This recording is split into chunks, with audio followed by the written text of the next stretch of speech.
നിങ്ങൾ ഇപ്പോഴും ഒരു ടോക്സിക് ഫ്രണ്ട്ഷിപ്പിലാണോ? എന്താണ് ടോക്സിക് ഫ്രണ്ട്ഷിപ്പ്? ഒരുപാട് ആളുകൾ ടോക്സിക് ഫ്രണ്ട്ഷിപ്പ് വിടാതെ മെയിൻറ്റെയിൻ ചെയ്യുന്നതിൻ്റെ ഒരു മെയിൻ റീസൺ എന്ന് പറഞ്ഞു കഴിഞ്ഞാൽ ഫിയർ ഓഫ് ലോൺനെസ് ആണ്.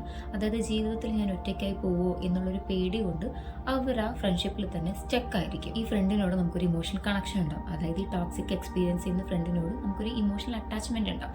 അതെന്തുകൊണ്ടാണെന്ന് വെച്ച് കഴിഞ്ഞാൽ ആദ്യമൊക്കെ നമ്മളിവർ പരിചയപ്പെടുന്ന സമയത്തൊക്കെ ഇവർ നമുക്ക് ഭയങ്കര ഗുഡ് ബിഹേവിങ്സ് ആയിരിക്കും തരുന്നത്, ഭയങ്കരമായിട്ട് കെയറിങ്ങും കാര്യങ്ങളൊക്കെ ആയിരിക്കും. അത് കഴിയുമ്പോഴാണ് ബിഹേവിയർ ചേഞ്ചസും കാര്യങ്ങളൊക്കെ വരുന്നത്.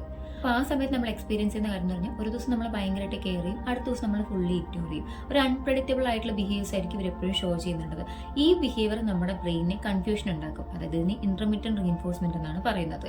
അതായത് ഒരു ദിവസം കെയർ തരാം, അത് കഴിയുമ്പോൾ ഇഗ്നോർ ചെയ്യുക, മൈൻഡ് ചെയ്യാതിരിക്കുക, ഇങ്ങനൊരു അൺപ്രഡിക്റ്റബിൾ ആയിട്ടുള്ള ഒരു പാറ്റേൺ ബിഹേവിയർ കാരണം കൊണ്ട് നമ്മൾ ഈ ഓപ്പോസിറ്റ് നിൽക്കുന്ന ഫ്രണ്ടിനോട് കൂടുതലായിട്ട് അഡിക്റ്റും അറ്റാച്ച്മെന്റും കാണിക്കും.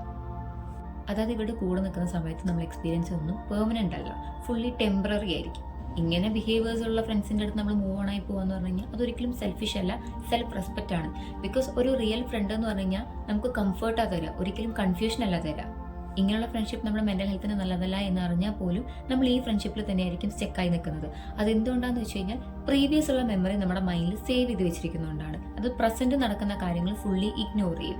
ഇപ്പോൾ പാസ്റ്റിൽ നമുക്ക് വേറെ ഫ്രണ്ട്സ് ഒന്നും ഉണ്ടാവില്ല, ഈ ഫ്രണ്ട് ആയിരിക്കും ഉണ്ടാവുക. നമ്മൾ ഭയങ്കര സപ്പോർട്ടീവ് ആയിരിക്കും, ഏതെങ്കിലും വീക്ക് മൂമെന്റിൽ ഭയങ്കരമായിട്ട് മോട്ടിവേഷനും കാര്യങ്ങളൊക്കെ തന്നൊരു ഫ്രണ്ട് ആയിരിക്കും.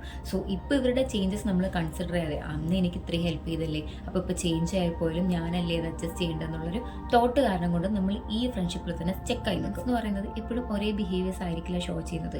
അവരുടെ സർക്കംസ്റ്റൻസും സറൗണ്ടിങ്സും മാറുന്നതിനനുസരിച്ച് അവരുടെ പേഴ്സണൽ വാല്യൂസും പ്രയോറിറ്റീസും ഒക്കെ ചേഞ്ചസ് വരും. സോ ഇപ്പം നമുക്കൊരു ലോ സെൽഫ് എസ്റ്റീം ആണുള്ളതെന്ന് വിചാരിക്കുന്നത്, നമുക്ക് നമ്മളെ തന്നെ വലിയൊരു വാല്യൂവും കാര്യങ്ങളൊന്നും ഇല്ലാന്നുണ്ടെങ്കിൽ നമ്മൾ ഇതുപോലെ മറ്റുള്ളവരെ തന്നെ ഡിപ്പെൻഡ് ചെയ്തുകൊണ്ടിരിക്കും. ഇമോഷണലി എല്ലാ രീതിയിലും നമ്മൾ അവരെ തന്നെ ഡിപ്പെൻഡ് ചെയ്തുകൊണ്ടിരിക്കും. പക്ഷെ നമുക്കൊരു വൺസ് ഒരു തോട്ട് വരികയാണ്, എനിക്കിതിലും നല്ലൊരു ഫ്രണ്ട്ഷിപ്പിനെ കിട്ടില്ലേ, അല്ലെങ്കിൽ എനിക്കിതിലും നല്ലൊരു ഫ്രണ്ടിനെ കിട്ടത്തില്ലേ എന്ന് നമ്മൾ സ്വയമേ ഒന്ന് തിങ്ക് ചെയ്യുകയാണെന്നുണ്ടെങ്കിൽ ഓഫ് കോഴ്സ് നമുക്കതൊന്ന് മൂവ് ഓൺ ആകാൻ പറ്റും. When you don't value yourself, you accept less than you deserve. നമുക്കൊരു ഹോപ്പ് ഉണ്ടാവും, ഞാനൊന്ന് അഡ്ജസ്റ്റ് ചെയ്ത പോലെ ഈ ഫ്രണ്ട്ഷിപ്പ് നമുക്ക് ഇനിയും കണ്ടിന്യൂ ചെയ്യാമല്ലോ എന്ന്. പക്ഷേ നമ്മൾ തിങ്ക് ചെയ്യേണ്ട ഒരു കാര്യം എന്ന് പറഞ്ഞു കഴിഞ്ഞാൽ, നമ്മൾ ഒരാൾ വിചാരിച്ചുകൊണ്ട് ഓപ്പോസിറ്റ് നിൽക്കുന്ന വ്യക്തി ഒരിക്കലും ചേഞ്ച് ആവില്ല. അവർക്കും കൂടി തോന്നണം അവർക്കൊരു മാറ്റം വേണം, അല്ലെങ്കിൽ അവർക്ക് ചേഞ്ച് ആവണം എന്ന്.